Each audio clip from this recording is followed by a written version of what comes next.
যারা এখন নির্বাচন করবে তারা যদি লুকোচুরি করে, তারা যদি আবার জাতির সঙ্গে বেইমানি করে, তাহলে তাদের মরণোত্তর বিচারও হবে ইনশাল্লাহ, আমি আশাবাদী।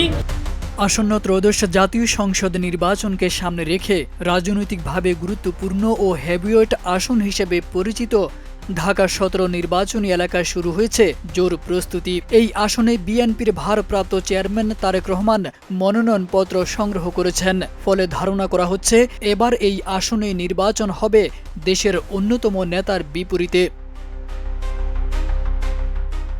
এই হেভিওয়েট লড়াইয়ে বাংলাদেশ জামায়াতে ইসলামীর প্রার্থী হিসেবে ঢাকা ১৭ আসনে মনোনয়নপত্র জমা দিয়েছেন ডাক্তার এস.এম. খালিদুজ্জামান। মনোনয়নপত্র সংগ্রহ ও জমা দেওয়ার পুরো কার্যক্রম জুড়ে ডাক্তার খালিদুজ্জামানের সঙ্গে ছিলেন জুলাই যোদ্ধারা।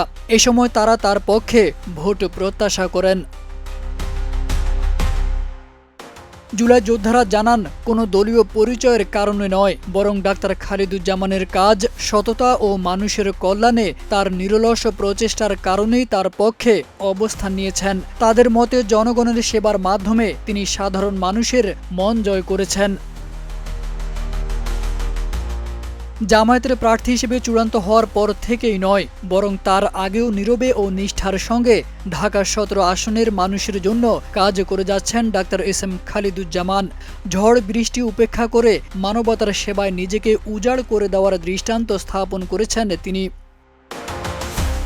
২৮ ডিসেম্বর ঢাকার সেগুন বাগিচায় রিটার্নিং কর্মকর্তার কার্যালয়ে জুলাই যোদ্ধাদের সঙ্গে নিয়ে আনুষ্ঠানিকভাবে মনোনয়নপত্র জমা দেন ডাক্তার খালিদুজ্জামান। তার আগের দিন ২৭ ডিসেম্বর ঢাকা উত্তর সিটি কর্পোরেশন ডিএনসিসি এর সহকারী রিটার্নিং অফিসারের কার্যালয় থেকে জুলাই যোদ্ধাদের সঙ্গে নিয়ে মনোনয়ন তোলেন জামায়াতের এই প্রার্থী। এখন দেখার বিষয়, হেভিওয়েট প্রতিদ্বন্দ্বিতা ঢাকা ১৭ আসনের ভোটাররা শেষ পর্যন্ত কাকে তাদের প্রতিনিধি হিসেবে বেছে নেন। তারেক আজিজ খান, প্রজন্ম ২৪।